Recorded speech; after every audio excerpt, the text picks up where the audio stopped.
We are privileged to have in the studio tonight the Devil himself. Good evening, Your Evilness. Good evening, Kevin. A pleasure to be here. But your reputation is on the wane. I would think modern skepticism has changed your image. I'm not so sure about that. I think maybe it has damaged the competition more. After all, if men don't believe in hell fire, there's less incentive for them to avoid sin. That is true. But the religious among them still do. Oh, sure. However, the skeptics tend to be brighter than the believers, which means the dumb go to heaven, and I get a better class of person down here. We are becoming a thinking man's hell. I'm becoming better equipped to handle the challenges of the modern age. All those blasphemers and idolaters are good for fuel, but for nothing much else. Nevertheless, your image has drastically changed. I'm not as manifest as I used to be. I'm still around, and I'm still active behind the scenes. These days, I got the name of Murphy. As in Murphy's Law? Correct. For the benefit of listeners, Murphy's Law says if anything go wrong, it will. Well, I might as well call myself that. In this cock-up they call creation, with more faults than a Walmart pack of Chinese-made Christmas tree lights, lots of things go wrong. In a more enlightened time, they used to call acts of God. But nowadays I get blamed. So you must be kept busy. Absolutely. Hard to keep up with it, so I have to delegate. Just as Father Christmas has gnomes, I have gremlins. But Father Christmas is only busy once a year. Your evil has to go on for 365 days of the year. Very true, so I have to delegate. Over recent years, I've had to review the staff and reassign some of the functionaries. Such as? Well, the witch smeller generals had to be laid off. Not much call for them in these days of deodorants. Then? My first priority was bringing them up to the challenges of the modern age. Pray give us some examples of your evilness. Well, first of all, we have to reshape our image for the 21st century. We could go around jumping people with horns, waving our tridents, brimstone, all that. Bad public relations. We had to appear as something which, although more acceptable, did the job. Such as? Well, such as Republican presidential candidates. Oh, so that's what they are. Of course. But firstly, I had to reorganize my whitest sepulchres division to deal with them. I had my painted Jezebels working undercover, the bed cover, naturally. This called, of course, for the art of speaking with serpent tongues, Rush Limburg and the Fox Channel, that sort of thing. Quite. But how can you combine evil with religion? Heck, where have you been?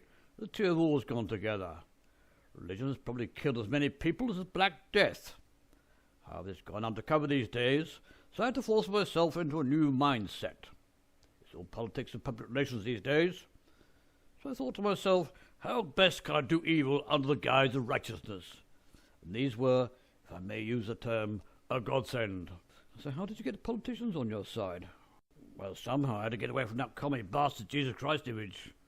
All this stuff about feeding the peasants, throwing away a fortune in order to squeeze under the gates of paradise, and share options that could only be spent in heaven.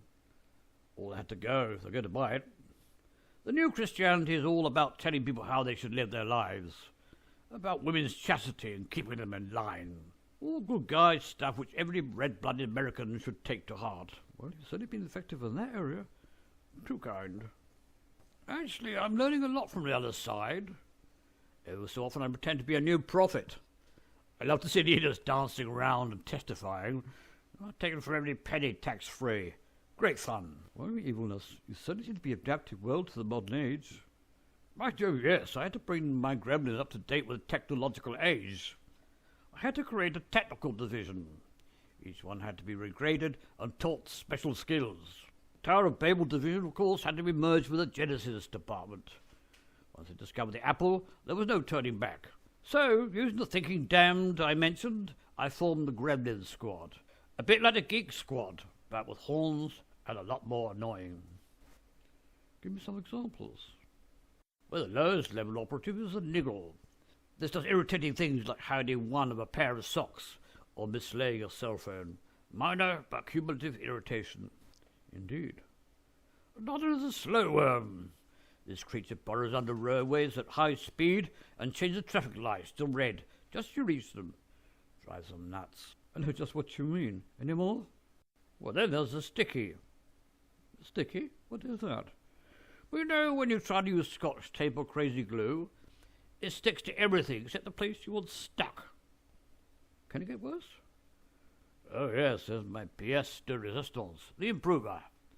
This ghastly creature takes something that's worked well before and tries to improve it with disastrous results. Such as? Hideous examples of his work on the new Tube channel layout, Yahoo Messenger, or Windows 7. But of course I can't improve on nature. There are still living men who carry out the great cause. Take, for example, taxmen and attorneys.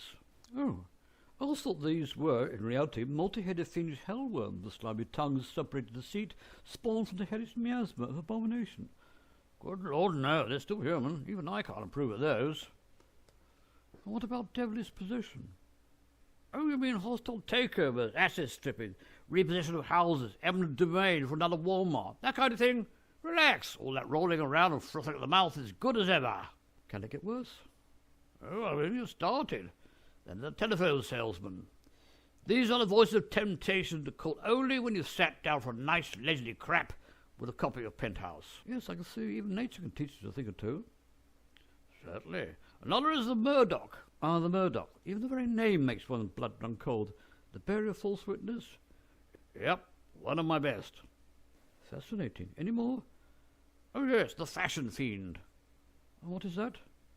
A guy who designs clothes for women that fit only other queens, to be looked at but not worn. Then the silly cows worry themselves to death whether or not their butts are too big and starve themselves to death. Well, I see you have your work cut out. Very true, but I use corporate method these days.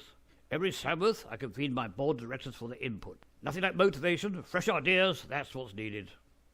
I say, okay, gentlemen, let's put our minds together, think outside the box, run the panties up the phallus, and let's see who masturbates. Well, your malevolence, you have proved yourself up to the demands of the 21st century. One would also think you're running for the Republican presidential ticket.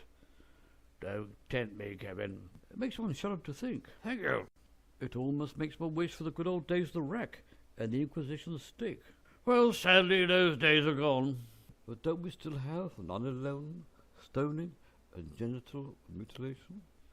Nothing to do with me, my son. That's another religion. Well, thank you for talking to us. My pleasure, Kevin. And from everyone in the studio, good night.